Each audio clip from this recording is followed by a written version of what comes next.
Hey TCSTV viewers, it's Evelyn coming to you live from the camera store. Thanks for tuning in here tonight for How to Capture the Milky Way Magic. And this is sponsored by Nikon Canada. And there's a bunch of different work happening behind the scenes to make all this happen. Hopefully it goes on without a hitch, but we are actually live, and so things could happen. But we hope not, and that's thanks to the TCSTV live dream team. Tonight we have Dave and Graham working behind the scenes, and of course we always have Riley handling communications. And part of what I like about going live is being able to interact with all of you. So of course we do encourage you to ask questions, make comments, oohs and ahs, all of those great things in the comment section throughout the entire evening. But if you're not logged into YouTube, you still have an opportunity to participate. You can just email me, and my email address is evelyn@thecamerastore.com. I'll be monitoring both feeds, and so we'll get to as many questions and comments as we can. And if you're not familiar with our guest tonight, we have Monika Deviat, who's best known for her distinctive and award-winning nightscapes and landscape images. And she doesn't just fit into one single niche, though. She has been also known as a concert, portrait, and commercial photographer. And she also does workshops and tours that you can check out. And she's also done some writing and speaking all around the place, and she's based right here in Alberta, so we actually have her in the house tonight at the camera store. But her start of photography actually began with her love of metal music, and we'll be talking about that a little bit later. But she had the opportunity to photograph many bands from local shows and festivals across North America, and this is just part of her roots. But when she was traveling in 2014, she had the chance to try photographing the Milky Way. And in 2015, night photography had her absolutely hooked. So the metal was still part of her day-to-day, and we'll talk about how that is incorporated into some of her night photography. But that passion just led her to love the outdoors, and she's become an avid mountain explorer in the Canadian Rockies. So welcome, Monika, to TCSTV. Thanks for having me. It's super exciting to actually be here in person with you. Yes, it's been a while, Yes. and Monika actually was able to drag me out to the mountains a couple of years ago, and she featured in one of our previous episodes for the Nikon Z9, I believe it was. Yeah. And so we've been working hard to try to get Monika into testing out mirrorless cameras, because she's actually primarily using DSLR cameras from Nikon. And so we recently were able to get Chris and Russ to get her hands on one of the Nikon Z9 cameras. So what did you think of it so far? Well, it was kind of tough timing for me. I had it for maybe 9 days, and I was only able to shoot for it like 3 times because I was working at my gym a lot. But I really enjoyed shooting with it. I had a lot of fun with it, and this time, testing out the mirrorless camera, it came with some lenses that were appropriate for night photography, although I only got out once for a couple hours. But yeah, that's true actually, because since the whole Nikon mirrorless line has come out, the system has evolved a lot. And so a lot of the concerns that I think you had initially with doing night photography, and of course, you know, just going out into the mountains with these cameras, have definitely improved. So it's great to see that you've transitioned. Can we see some of the photos that you've shot with it? Yeah, so I quickly edited a few. So first one is actually from yesterday. Caught 5 minutes of bright colors at sunrise, which was pretty nice. This was from last week, another sunrise that I caught. I had my 70 to 200 with the adapter on the Z9. Took it up a mountain just for fun. Did a quick little hike up Wasatch Ridge in the morning. See how it felt, just play around with it a little bit. Took a portrait of my friend Gina here. I was using the 24 to 200, which I actually thought was a fantastic lens for kind of like a hiking adventure. It's a good range for that type of stuff. While I was out for one of the sunrises, I saw this coyote off in the distance. I have a 400 millimeter f2.8 from a friend, so I put that on with the adapter to the Z9, tried to take a few shots of it. It worked really well. The coyote didn't move very much, so I didn't get to test out any of the fancy focusing features, but it did really well focusing in this. So this is actually just a close-up abstract of some clouds from the other day. They had these really cool wavy lines to them. And this can be difficult for a camera to focus on because there's actually not that much contrast or detail for it to lock into, but this was done autofocus. It did really well. Nice sharp lines there. And then, of course, took it out at night. Went to Castle Mountain, actually found a bit of clear skies, and just played around a little bit. I had the 14 to 24 f2.8 on there, and for the DSLR system, that's also my go-to for night photography. The photos turned out great. The stars are sharp, not too much chroma in there. Focusing the camera at night was also really easy, and I love the vertical flip screen that it has, which is great for when you're sitting super low, pretty much almost in a puddle, but I did not put the Nikon in a puddle. And yeah, I just tested out a few settings. I had one at ISO 3200. Looks great, not too much noise. Cranked it up to 12,800. Still looks great. And I tried out a single shot star trail, 900 seconds, and also looks pretty wonderful. So hopefully I can play with it some more later on, maybe when the Milky Way is out too. Yeah, that'd be fantastic. Well, and again, special thanks to Nikon Canada, and we actually have Russell Vandelier from Nikon Canada, Russ Vandelier. And so if you have any Nikon gear questions, please put them in the chat because he is here with us tonight virtually. And so, yeah, he can answer some of those questions too. So why don't we get right into how to capture the Milky Way magic? Because that's what most people have come here to hear about. And yeah, we'll answer questions throughout. Yeah. Okay, well, let's kick things off then. So we'll talk about my first ever Milky Way image. As Evelyn mentioned, I got my first taste of this in 2014, kind of by accident. I was in the Okanagan with my family on vacation, and for some reason I got in my head that I wanted to try some landscape photography. I was really primarily just doing concert work at this time. And I was looking online to see what do people shoot in the area, where could I go for sunrise, sunset. And then I came across a photographer, Stephen Hancock, who had these beautiful images of the Milky Way in the area. And this was not something I had ever thought you could photograph or that I thought I would ever try. And I do make this sound as sketchy as possible, but I basically emailed him and said, "Hey stranger, please take me out into the dark so I can shoot the Milky Way." And he agreed. So I went with him and a few other people that have become good friends. Of course, it wasn't as sketchy as it made it sound, but yeah, this is my first take on it. I was used to shooting in low light conditions with the concerts, so I kind of had equipment. I didn't really know what I was doing, so in this image, actually my stars are slightly out of focus. I'd say composition's not bad. And the fact that I could go out and shoot the Milky Way and capture it that night was a total fluke. I had no idea how to plan for it or that it would be a good time. But then in 2015, I really dove into it. So I started learning how to plan for it, where to go, and shooting the Milky Way is also what got me into hiking, scrambling, basically any sort of adventures in the mountains. And it's still my favorite thing to shoot. The images have gotten a little bit more complicated than the processes in some cases, but it's still absolutely my favorite thing to shoot. So, what makes a good, or magical, as our title today says, Milky Way image? I think technique is a pretty big thing in night photography. It is a challenging genre. You're working in the dark. You want to get those pinpoint stars, everything you want it in focus, and there's not a lot of light to work with. So a night image that's tack sharp, reasonably well exposed, well put together will stand out.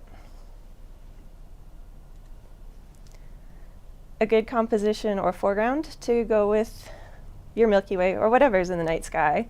I know when I first started, it was just kind of very exciting. I was lucky that I had someone to take me somewhere interesting, and I didn't have to come up with a foreground composition idea.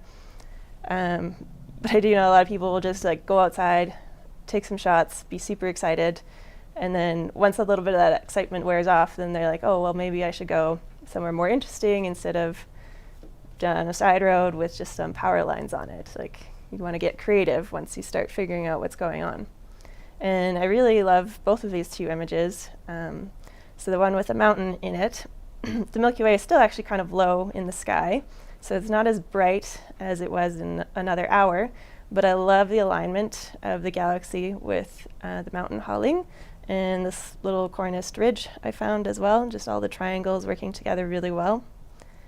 And then the other one is from Writing on Stone, and just found some interesting features to put the galaxy in between. And I think I did focus stacking, and this is a blend, which I'll talk about a little bit later as well.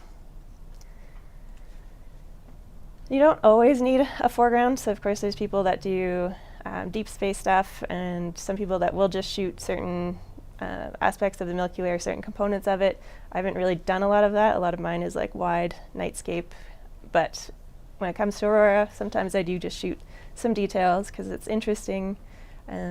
Just the shapes themselves make an interesting image.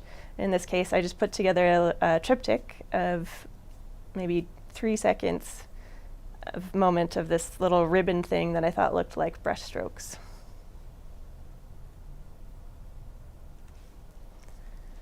Unique features can really help make a Milky Way image. I do go back to locations quite often.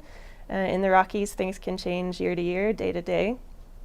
In this image, I just love the little ice steps that are in the foreground. So we're getting a little bit of a reflection of the mountains, the stars, but also those ice steps kind of mimic the shape of the dip in the mountains where I frame the Milky Way. Monika, when you're looking for a place like this, do you often go and scout it out beforehand during the daytime so you can see some of those features, or are you pretty much just going out to these places at night? It depends. I would say lately, a lot of times I'm just going at night and seeing what I get. This is Abraham Lake, so it's an area I kind of already know.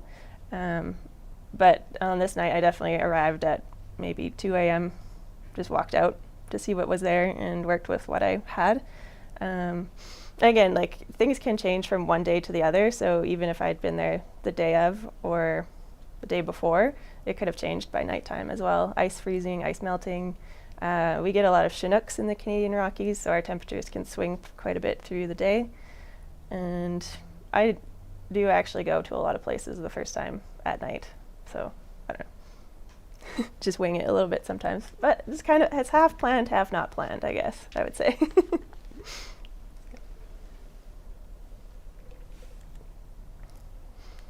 And there is a storytelling aspect.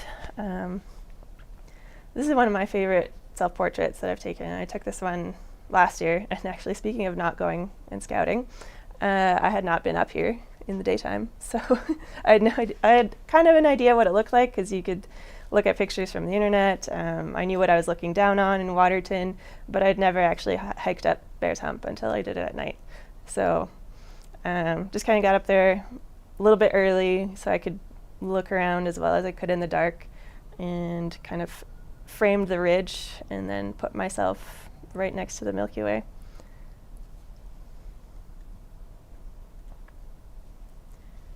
Okay, so what do you need to capture a Milky Way photograph? Appropriate camera gear. So I'll talk about gear a little bit here and what I use. Timing in terms of months, days, time of night. You do want dark skies. Ideally, we're usually hoping for clear skies, so no clouds. Little to no moon, so too much moon can wash out the Milky Way, and a plan or 10. So for gear, I, again, started with concert photography. So when I got into night photography, I was already prepared in a way. I had good low light gear. This is one of my favorite concert photos that I've ever taken of Eric Danielson of Watain. This was in Vancouver in 2012, and it was sort of a mid-sized venue. The lighting was not great, but not the worst I've ever had. So I'm shooting at ISO 2000, so it's not very bright in there. Using f2.8, 24mm, 1/162 to try and capture any movement. And so when I transitioned to night photography, I was already prepared. What I currently use are the Nikon D810 and D850, but for my concerts I had the D3S, which is a big beast, and a D300 as well. And these lenses are the ones that I now use for night photography, and I've also used them for concerts. So I have the 2.8 14-24, and that's my go-to. I absolutely love that lens. I've also used the 24-70. I've done a couple night shots with the 70-200, and I've played around with the f1.4 50mm, and I recently got the 20mm f1.8, which is a great second astro lens. I actually got that one with the Z9 as well. I got to play with that one. I do use some lighting, so I have a little LED light panel and some other random lights. I do use a star tracker, and I have the Skywatcher Star Adventure. Currently using Manfrotto and Induro tripods. The remote I use is a Pixel wireless, and for backpacks I have an f-stop, which is an actual camera backpack, and then I also have a Gregory and Osprey, which are more hiking backcountry packs. And that's what I use to haul all that out with me. And on the topic of gear, I also take a lot of things that are not for related photo gear. So I usually do take a first aid kit, bear spray in the Rockies. Yeah. Evelyn knows about bear spray. I dragged her out one night, and she was very concerned about bears. Yes. I was concerned about, potentially running into bears in the dark and not being able to see, and so I was very glad that you had bear spray. Yes, always. Taking appropriate layers with you, regardless of what type of adventure you're doing. Food, water, always good to have a little bit extra. From hiking, I usually take an emergency bivvy, so just a little, basically, blanket that helps retain heat just in case you get stuck somewhere. For car adventures, so where I'm driving somewhere and not going too far from my vehicle, a shovel, sleeping bag, tow rope. And I do have a satellite communication device now. And the picture is actually Tuzo. It belongs to my friend Danny. He's in my blanket. That's more of a comfort thing than an emergency thing. Sometimes if I'm shooting time lapses or stuff, I'll just have that little blanket with me. I'll be having my tea and cookies, trying to stay warm. But Tuzo apparently is a husky that gets very cold, and so he got my blanket on one of our adventures. So you never know who might need your extra or emergency gear. We have a question here asking if you usually go out alone or if you sometimes bring friends. I go out alone a lot, mostly because of scheduling things. Mm-hmm. I do plan my life around the moon, and people usually think I'm joking or lying, but I actually do. I do run workshops, night photography workshops, so we want dark skies. I try and schedule my other work more when there's a full moon, so I have more opportunities during new moon to go shoot and work with people. And sometimes that just means going off when it's good. So I go by myself. Well, even for our adventure, we would sometimes be on call at midnight, sort of getting all our gear ready, waiting to see if we were going to be able to go. Yeah.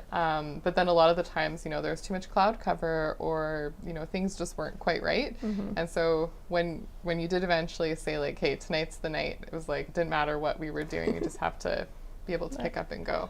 And it worked out both times. It worked out. Yeah. We really lucked out. It's true. Yeah. Can you talk a little bit about, night photography and being able to kind of keep motivated and keep yourself awake, and if you have any techniques on doing that? A few. Usually if it's colder, that helps. It helps keep you awake. The excitement helps. Candy. I take a lot of candy with me. Yeah. Evelyn got me hooked on those Twizzler pull-and peels when we went on our adventure.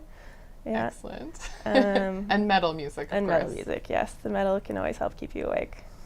Yeah. Question here from Iris Gill. Will you use a 28mm f1.8 for astrophotography? Oh, you could. Yeah. I'll tell you a little bit more about what you want, but yeah, that would be a pretty good astro lens. It's wide and fast. Yeah, if you're doing Milky Way Aurora stuff, that one would be a good one. Excellent. Okay. I have one more slide on not photography gear safety, and I guess this goes with that question, do you go it alone a lot? Yes, and then one of the most important things you can do if you're doing that, or even if you're going with a group, is to let someone know where you're going, and any plan Bs or more in a return time.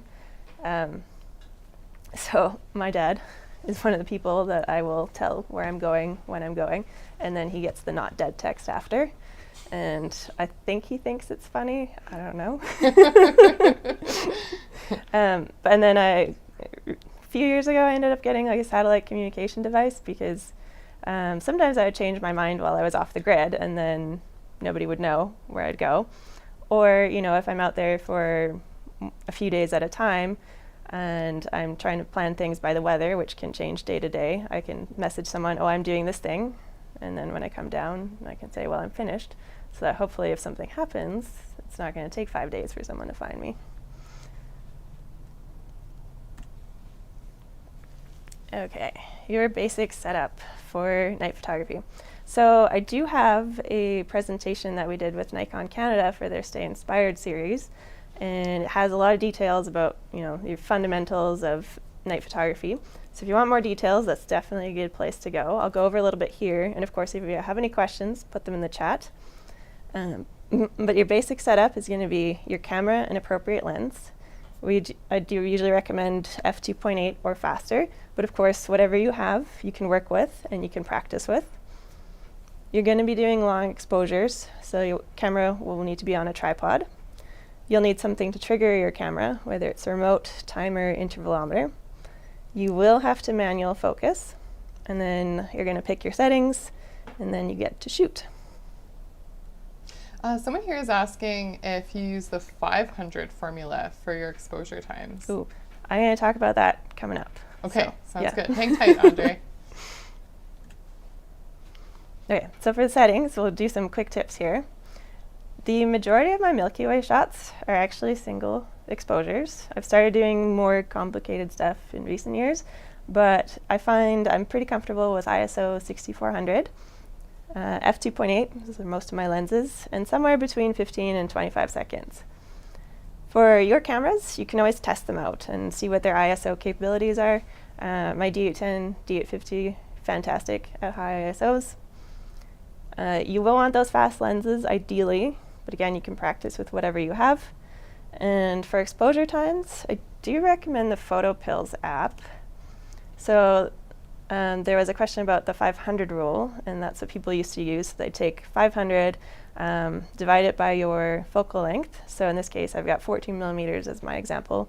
And the 500 rule would say 36 seconds is how long you could shoot before you start to see your stars trailing. So the camera would start, or you'd start picking up that movement of the stars in your image. But with the high resolution cameras, this doesn't work so well, and you can see if I plug in my D850 and that 14 millimeter lens into PhotoPills and I ask for accurate pinpoint stars, I can shoot for maybe 8 seconds, which is going to give you a pretty dark image.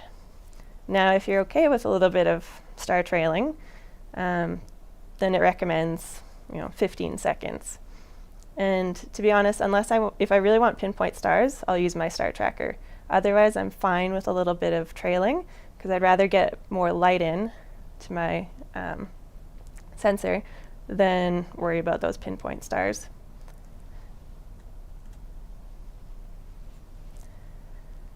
A few photography techniques I'll talk about because they'll come up in some of my images.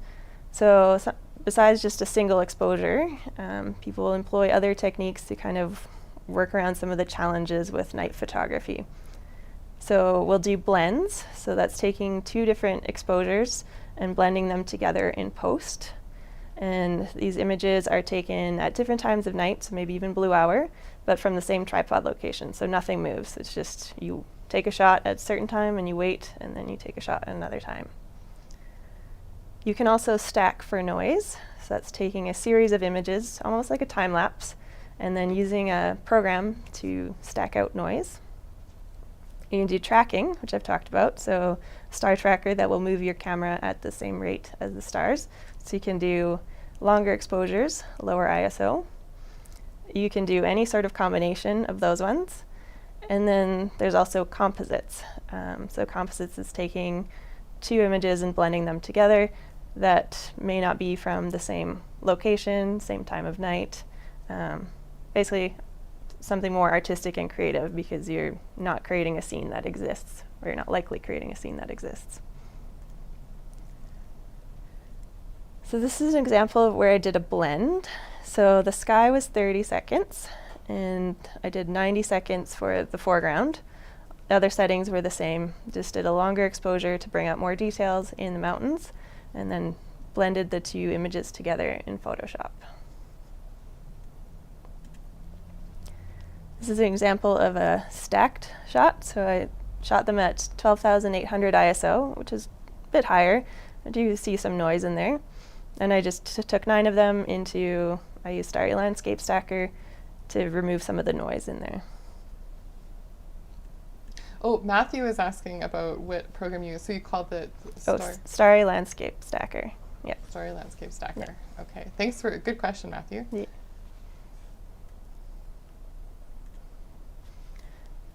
Track shot. So this one is a ISO 800, f4, and then 150 seconds for this one. So, bringing down the ISO, less noise, you can get more detail in the Milky Way.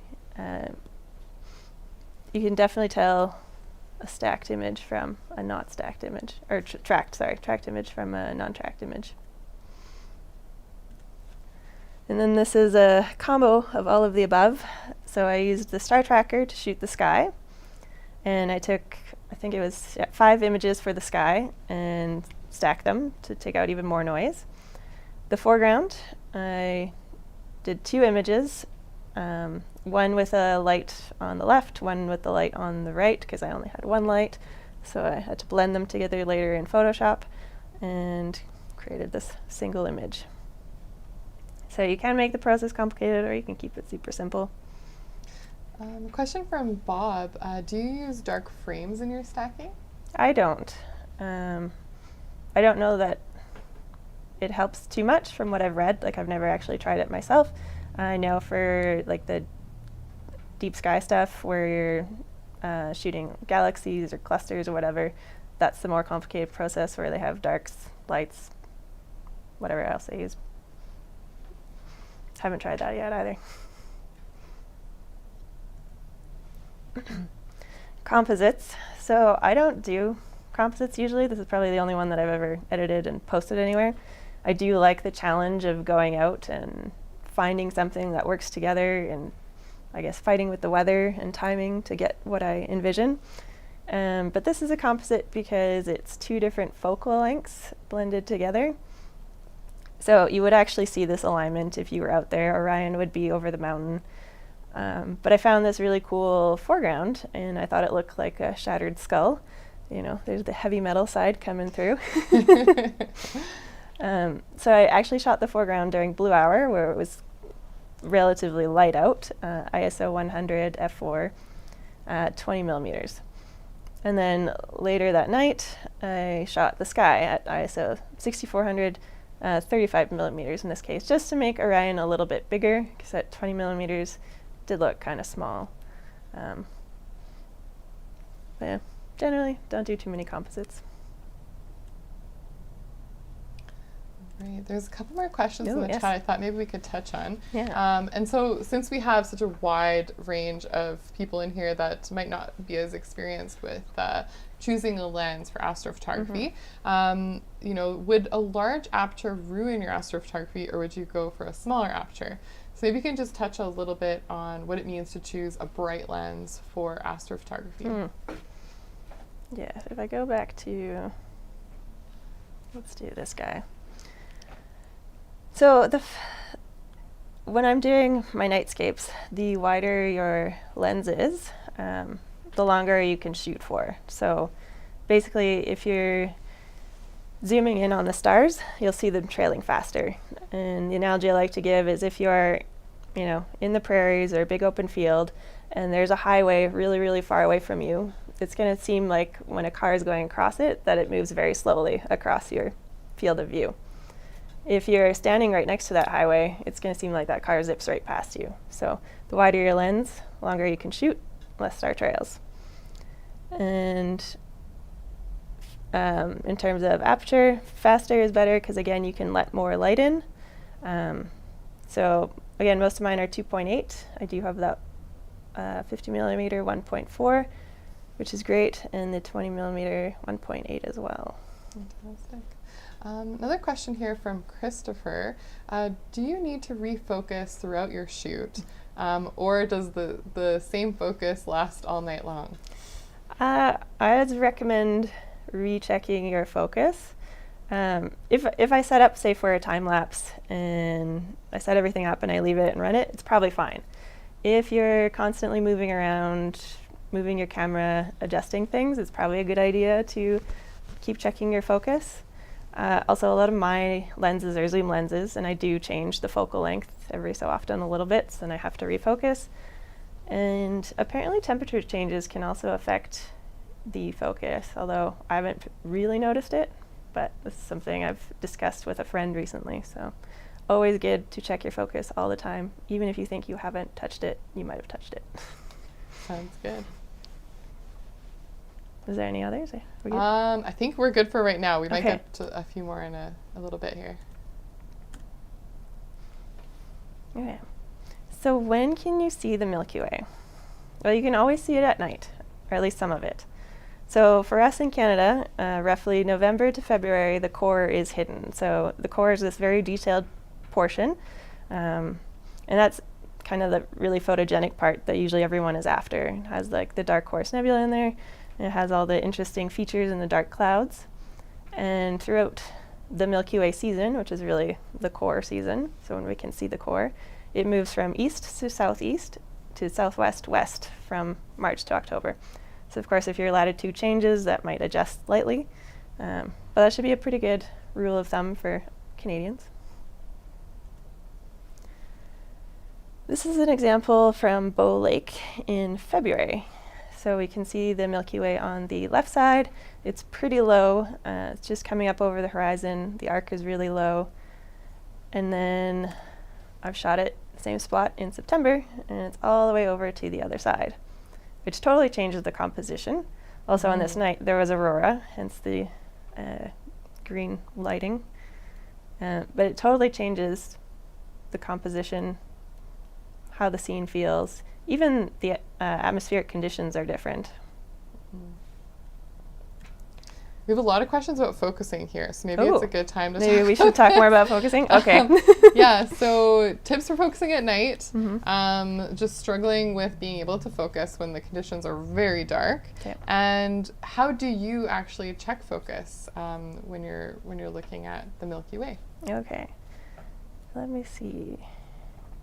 Okay, I'll use some of these as an example. So when you're focusing at night, you will want to do manual focus. And I usually use the LCD screen on my camera. And first thing I'll do is kind of point it in the direction where I'm shooting. So say I was out here in February and I have that really bright, I think it's a star. I don't think that was a planet. I can't remember now based on the year. But either way, I try and look for something very bright that's in my frame. That makes it easier. If I can't find something in the direction that I'm shooting where I want to compose, then I might turn the camera in a different direction, just make it easier on myself. On your LCD, you'll zoom in 5-10 times and then adjust your focus ring from there. Infinity is usually wrong on most lenses, so just putting it at infinity generally doesn't work. It's just slightly off. And then you want your stars to look like pinpoints. So as you go back and forth minutely, you're trying to find that perfect sweet spot where the star looks like an exact point. It is tricky when it's hazy, so again, that's why I suggest, trying to look for something else in the sky, even if it's not in the direction that you want your composition to be in. And let me go back. So like here, nothing really big stands out in the frame, but it's pretty dark, so it was pretty easy to focus on anything in here. Other tips for focusing? Was there another question? There was one specific question about when you're using a mirrorless camera and a mirrorless lens. Did your manual focus process change at all? No, it didn't. But, okay, so one thing I like about the Nikon lens is if you touch the focus ring, it doesn't zoom in your LCD, whereas some other camera brands do, which I find very frustrating. And I've never looked if you can turn that off. But I didn't even realize it until you were just saying this, that my process was completely the same with the Z9, and I really liked it. Yeah. That's great. I found it pretty easy. And sometimes it's just practicing, figuring out what works with your lens, with your camera. The darker and clearer the skies, it'll be easier for you to practice. I also don't like to use lights when I'm out. I mean, sometimes I'll be lighting up my foreground, but I won't use a light on something to focus. If I'm out there, I do try and just go dark so that I can let my eyes adjust to the darkness and enjoy what's going on out there. If there is artificial lighting out there, so sometimes, do I have an example? Oh, my buddy Mitch, he had his light on a bit. Might have been able to use him as a focus point if I was having trouble with the stars. But yeah, in general, I'm always just trying to focus on a star or a planet. Yeah, someone just threw in there that Jupiter often works for them. Nice bright planet. Another question about, do you set your white balance to automatic? At night, I actually like to try or set to a constant value, and that's mostly just visualization for me. That way I can see what's happening throughout the night. For example, if the aurora shows up and starts essentially light painting, the camera is going to calculate the white balance differently, so I'll see a change. But for some reason, I just like to, at night, have that constant Kelvin set, and then as I'm looking through images or reviewing anything, I see what's happening. Of course, you can always adjust it later in post. But And then now that you're using these more modern sensors in your cameras, like the D850 and then even the Z9, are you finding yourself underexposing and then pushing the exposures in post? Yeah, I think with night photography, I'm always underexposed a little bit, just because it is hard to get that light in. So I do try and get as much light as possible. But yeah, I'd say I always push a little bit in post. And a question from John here is, do you shoot all your images in RAW or do you do a combination? Oh, I always shoot RAW at night, yeah. Yeah, I think we're good for a little bit. Yeah, okay. Keep them coming. Yeah. There's so many great questions. Happy to answer all the questions. And if we missed yours earlier in the chat, we will circle back. I just know that Monica's touching on a few other topics, so we'll get to them at that point. Yeah, so I think I flipped to this one, but I didn't talk about it except using the person to focus. But this is the winter version, and the Milky Way is there. It's just not the very detailed core part, but you can still use it in interesting ways in your compositions. My favorite month for Milky Way is probably May, because you can get the full arc. It's fairly high in the sky, but not too high, so you can do panoramas. It's still relatively dark, although we do start losing our full darkness at my latitude towards the end of May. And I even photographed it in Finland at 70 degrees north. So of course I didn't see the core. It was also winter. But kind of included that arm into some of my compositions. Nice. So when can you see it? There's a lot of resources and apps to help you figure things out. My favorite is PhotoPills. I'll bring it up a few times. But it has a feature in it that can tell you when the galactic center visibility starts. It'll also tell you what the moon is doing. So this was for this morning, I guess. So the moon was quite bright. It's still at 60%, so it probably would have really washed out the galaxy. It's rising around 4 a.m. And then it says galactic center visibility ends just because it starts getting quite bright out, so the sun's rising. And it's pretty handy. You can put in any location, your location, or somewhere else you think you're going to go. When and where is it dark enough? again using a resource from PhotoPills. It does depend on your latitude. So like right now, we've got a lot of hours of darkness still.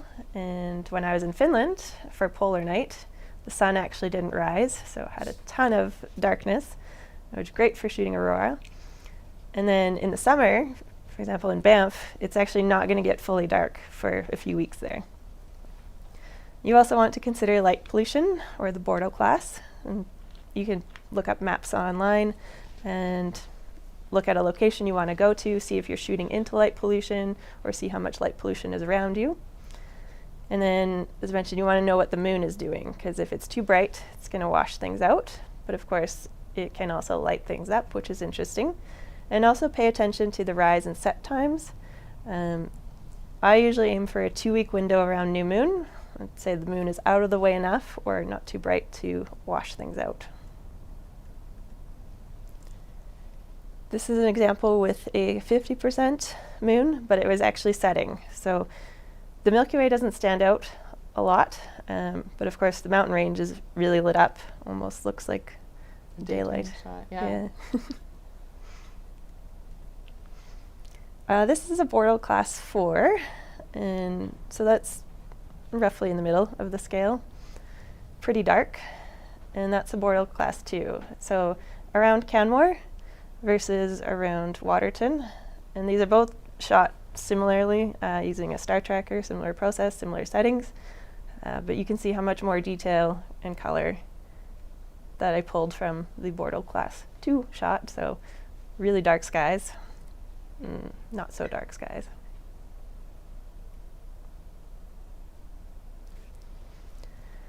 Apps for planning.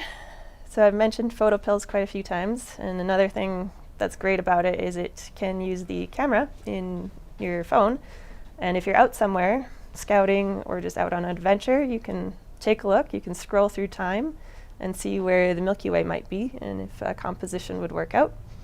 I also use Sky Safari, and that one's great for just seeing where other constellations might be. A lot of people use Stellarium. I haven't used it too much. There's also TP, which I haven't used too much, and Google Maps and Earth. I actually use that a lot. And because I've been out so much, I kind of have an intuition where I kind of know where the Milky Way is going to be. If I'm out hiking somewhere or I'm out driving somewhere, I'll look at a mountain range. I'll be like, oh, that looks cool. I'm looking southeast. Okay, I'm going to come here in this month, and the galaxy will probably not be behind a peak.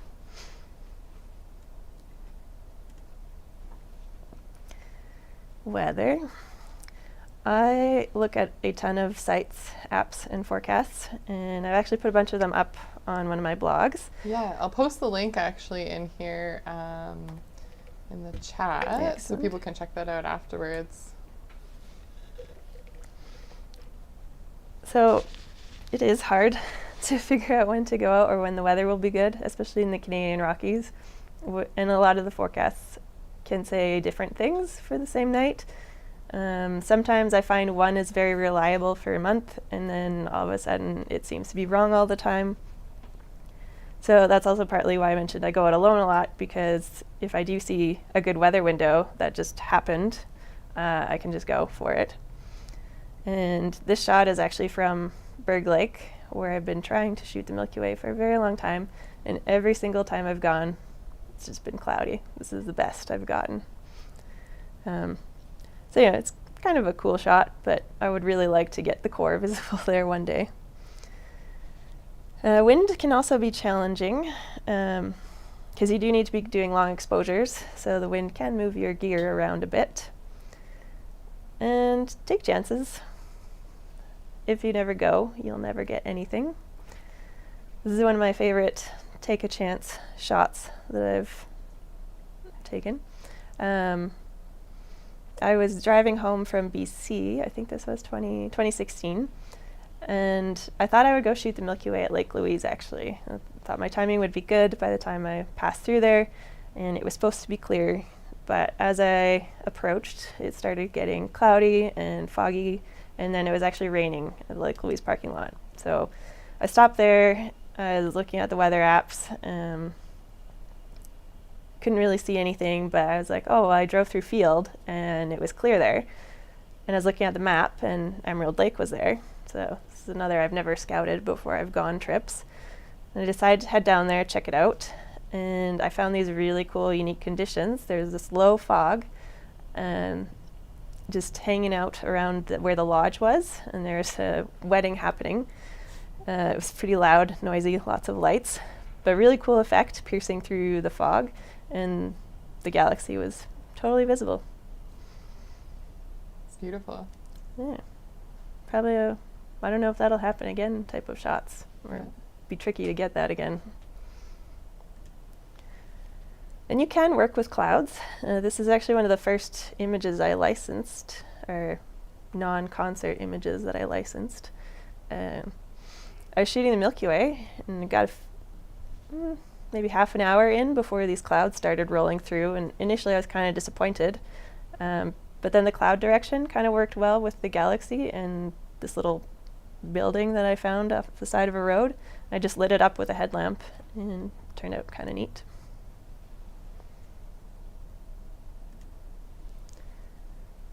I also return to locations a lot. Sometimes because the weather didn't work out and I'm trying to get a shot again. Sometimes just because, again, conditions are different day to day, year to year, month to month.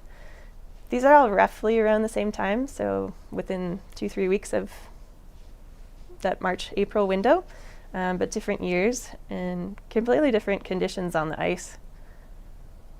Always looking for something interesting.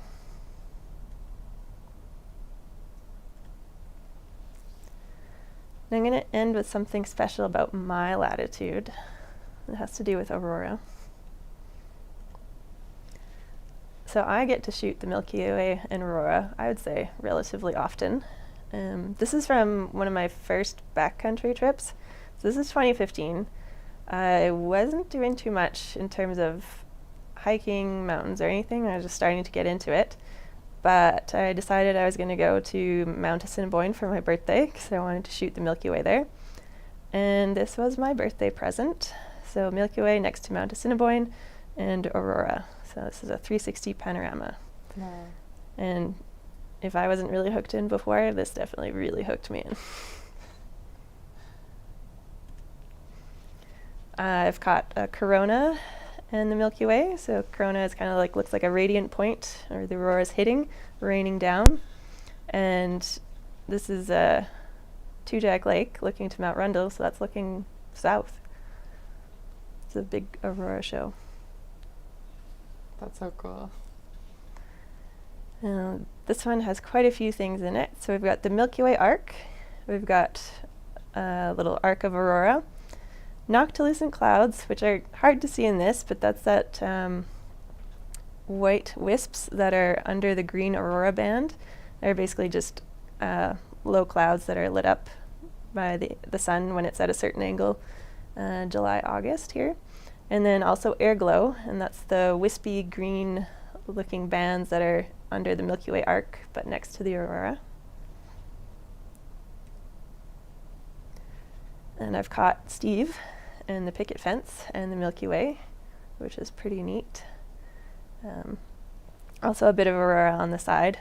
And these shots are kind of pure luck in a way. I mean, you can kind of predict the aurora maybe a little bit ahead of time, a day or two. But in terms of, or if you're going to get Steve or the picket fence, can't really predict that yet.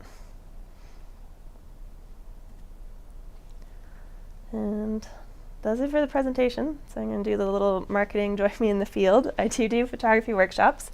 A lot of them do have a night photography component. And my next one is actually going to be in Waterton with the dark sky guides. And it's super dark there. And spring Milky Way looks absolutely fantastic there. And the other one that I kind of want to point out is I am doing a women's night photography retreat in the Northwest Territories next March. When I started into night photography, there were not a lot of women doing it, or at least I couldn't find a lot of women doing it. And I think it's important to have more women doing it, more visible women doing it. So if you'd like to join me out there, it'll be a great time. group of like-minded women. As long as it's clear, we're pretty much guaranteed Aurora way up there. So, yeah. That sounds awesome. And I will make sure that I put the link in to your workshops page in the chat here. But we do have lots of time for questions, Yes. so we can get into some stuff here. So I'm going to go back a little ways. You touched on it earlier, but just in terms of when you're going out alone, have you ever had any like crazy encounters with either weather or wildlife? No to the wildlife, which I think is a bit strange because I'm not the loudest person, and I always wonder about that. Like I do try and like yell so that wildlife knows I'm there, but yeah, I'm not a very loud person. I haven't seen any wildlife. And then I get nervous when I see those articles like a man came across a bear and was attacked, and I'm like, well, was he yelling or not? Like, how did that happen? Because see, that's what I was scared of, because there was an article just before we went out about something similar, and so I think we were trying really hard to be loud, but there was definitely a lot of adrenaline involved. But once we got to our spot, it was just so peaceful, and you do kind of forget about those fears. Yeah. And hopefully they're just all sleeping anyways, right? I heard that they're already waking up, so. Yes, wintertime, midwinter is probably a good time to go to avoid the bears. Yeah. I don't know. I guess you can run across one anytime, really. There's also the cougars. I don't know if you thought about that when we were out, but. I didn't think of the cougars at that point, but. But yeah, another question here about the star tracker. How do you line your scope up with the North Star? I can never find it on mine. I end up lining things up as best I can manually. Do you have any tips on that? Ooh, that did feel tricky at first, and now it seems quite a bit easier. I think the better you get at spotting the North Star helps, and then I don't know. I think that would be we'd have to try it together in the field. I don't know how to explain that. You just point Come on it one of at the it. workshops. Yeah. Okay, I'm trying to think what I do. Yeah. I don't know. I get it like so there's a main portion of the star tracker before you even put your camera on. And I try and make sure that that's pointed at the North Star as accurately as possible before I start refining things. Yeah, I don't know. Okay. I might not be able to explain that in words very easily. When you merge tracked photos with the foreground, the horizon is usually blurry due to movement. How do you compensate for that? Yeah, so I usually take my track shots first, and then you turn off the tracker, and then you have to take another shot. So track shots are technically blended as well. Because yeah, with the camera moving, your foreground is blurred, so you will have to, if you don't want that blurred foreground, you'd have to take another shot. And I always try and make sure that everything is as accurate as possible in mine, so I'm not like shooting the Milky Way differently than I'm shooting the foreground. A question here from Jean Richardson. What lights do you prefer to light up your foreground? Oh yeah, I have just a small LED panel, and I can just turn that on and do a single exposure for the sky with the foreground lit up. I don't know what the camera store has, but if they have just some little panels, you don't need really big, like the big video ones, but just a little LED panel is nice. And then you can get some filters for them, so you can change the color temperature. Yeah, we have lots of little mini LED light sources. So yeah, just pop into the camera store or go to thecamerastore.com and you can check out some of the different options that we have. And of course, if we don't have exactly what you're looking for, we can always bring it in. Yeah, another question on here is about post-production. We didn't touch too much on that, and obviously that could be a whole different topic. I'll have to bring Monika back. But could you just give, I guess, a brief idea of some tips that you have for keeping it natural and not overdoing your post-production? Yes, and even saying that, it like depends on what you think is natural. I would say that I would like to say that mine are more natural, and I just try and accentuate what's there, but someone would of course tell me that I edit them pretty heavily.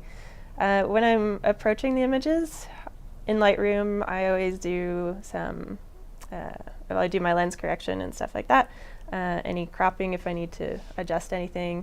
I boost the exposure usually, maybe boost up some of the shadows and stuff.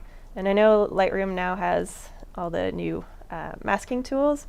I haven't really refined my flow with those yet, so I do take everything into Photoshop, and then Photoshop allows me to work with layers so that I can slowly build up my edits and make sure that everything blends seamlessly, so you can't really tell that I did some, let me actually go back to a couple one of the images here. So like these ones. So I do edit the actual Milky Way core, and I do a lot of editing just in there, but I do try and make sure that everything blends in seamlessly so you're not just getting like a big glow of Milky Way and hard lines. And I work on the dark portions separately from the light portions, work on the colors differently. Yeah. Question here from Dave Burner. With the star tracker that you're composing the foreground to fix the foreground movement, so how are you, I guess, fixing that foreground movement when you're using a star tracker? Let me go back to one of the actual tracked images. Yeah, so with this one, so when I tracked this image, this foreground does turn out completely blurry. So, of course, the camera has rotated as it's been shooting the sky, but so when I turn it off, if I think this is what you're asking, when I turn it off and I take my foreground shot, it's not level. So when I'm doing my track shots, I do kind of take into account that everything's going to rotate, and then I'm going to have to crop and shift things around as I match my foreground shot to the sky shot. So hopefully that's answering what that question Hopefully, was. yeah, hopefully I didn't butcher your question there. Another question here is, could you share the name again of the post-processing program you use to stack your Milky Way images? Yes, Starry Landscape Stacker. Starry Landscape Stacker, Yeah. There you go. When stacking an image, how many do you normally take? I'd say 5 to 9 is kind of my average, probably because I'm slightly impatient. If I run a time lapse, then I might use more. I keep forgetting, this comes up often and I keep forgetting to go look, but I think it was Royce Baer that did a analysis of how many images before the effort is not worth the benefit in terms of like how many you're stacking. And I think it was pretty low, something close to 9. But of course for like deep space, deep sky stuff, it's totally different, but yeah. Now, given the nature of, going out and getting the Milky Way core, when you are actually out in the field, do you find that you're often like going home with like a very low number of keepers compared to other types of photography, like your concert photography? Like, how would you say the gain ratio is compared to other forms of photography? Oh yeah. Well, compared to concerts, yeah, like even if I'm just shooting a one night show with 3 bands, I'd get way more shots out of that than one night of Milky Way shooting. And then each night shoot can be different than the other. So if I'm doing stuff like this tracked, stacked, and blended one, that's taking me a while. If each shot for the sky is 90 seconds, and I got to do the ground. And of course there was the trying to figure out the composition, figuring out settings, setting everything up. That takes a good chunk of the time that the core is up. So I probably have a lot less shots or different shots out of this case than if I was just doing single exposures and running around like a crazy person trying to shoot all the different formations. What are some of your bucket list locations that you still want to be able to get Milky Way core or something else? I have so many. And the list keeps growing as I keep exploring and just thinking of ideas. But I would actually love to go down to Chile and shoot it from there. I could actually get like the southern Milky Way where the core is up above you instead of where we see it by the horizon. Oh, that sounds great. Okay, so this is, they say a little off topic, but is there any type of camera that you would recommend for someone that is a hobbyist that's looking to get more into it? Like, is there sort of, when you do your workshops, like what kind of gear do you recommend for someone just getting started? Where should they invest the money? Yeah, so it really depends. So, I mean, budget comes into play. You can always invest in your lenses first, so get a good fast lens and then upgrade the camera later. Coming into somewhere like the camera store is great because they'll help you out, especially like I really only know what I use. even out of all the Nikon cameras, someone's like, oh, what about this one? I'm like, well, I haven't used it, so I have to go look it up anyway. But it's great to be able to come somewhere like here, and then you can play with things. Hopefully whoever you're talking to knows everything about the camera. Yes, exactly. Well, and I should do a little plug for the camera store, because I know there was lots of local people chiming in at the beginning, but we do also have a great try before you buy program as well as rentals. And so, you know, with photographers like Monika, before she, you know, actually buys something, a lot of the times we're like, hey, do you want to test it out? And, you know, that's part of our try before you buy program. So definitely take advantage of services like that, because if you're doing something special, you want to get out in the field, you know, what better way than to actually take the gear with you and see how you like it, see if it's going to do the trick. So highly suggest that. Oh, yes. Let's see, I think we have a few more in here. Oh, are you using a cord or infrared remote? Oh, I have both. I end up using the cord a lot. I don't walk away from my camera too often. Or if I do, I just set it on like a interval timer shooting, just in case.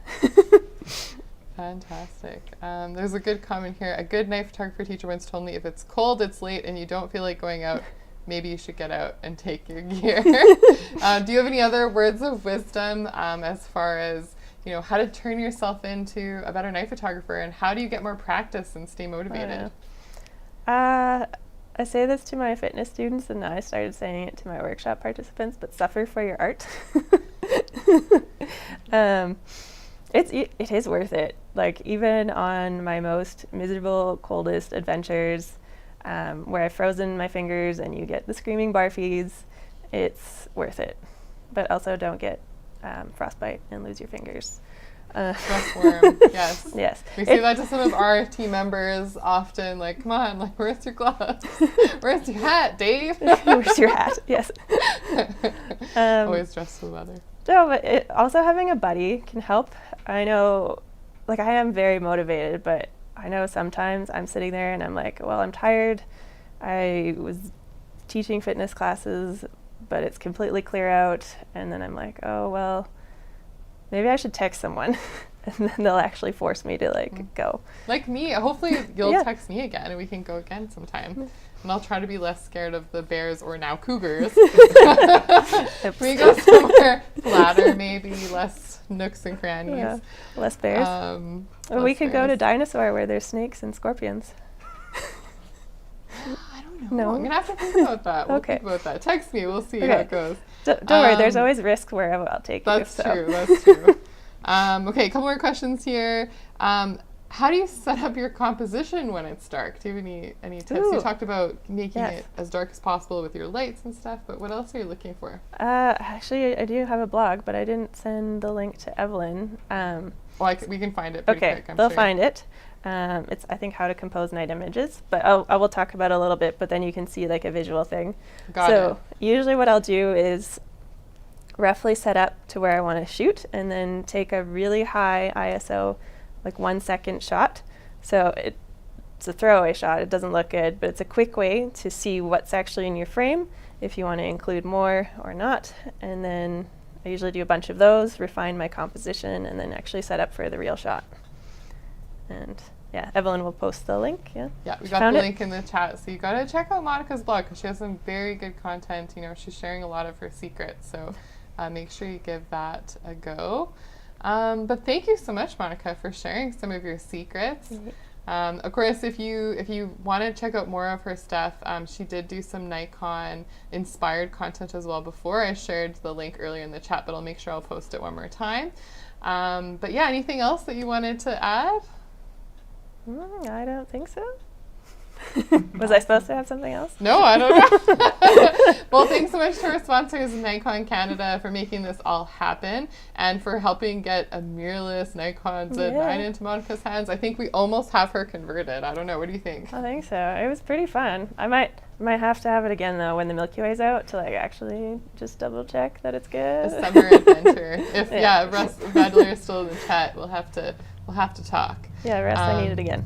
Yeah. Well, just a couple more things to let you guys know about. We obviously have lots of these TCSTV live events happening all the time. And so how you can find out about it is you can obviously subscribe and hit the notification bell and you'll get pinged.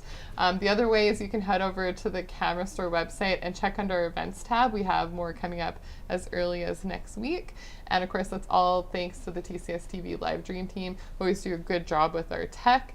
And so make sure that you check out all those places. And again, hit that subscribe button and we'll catch you again very soon.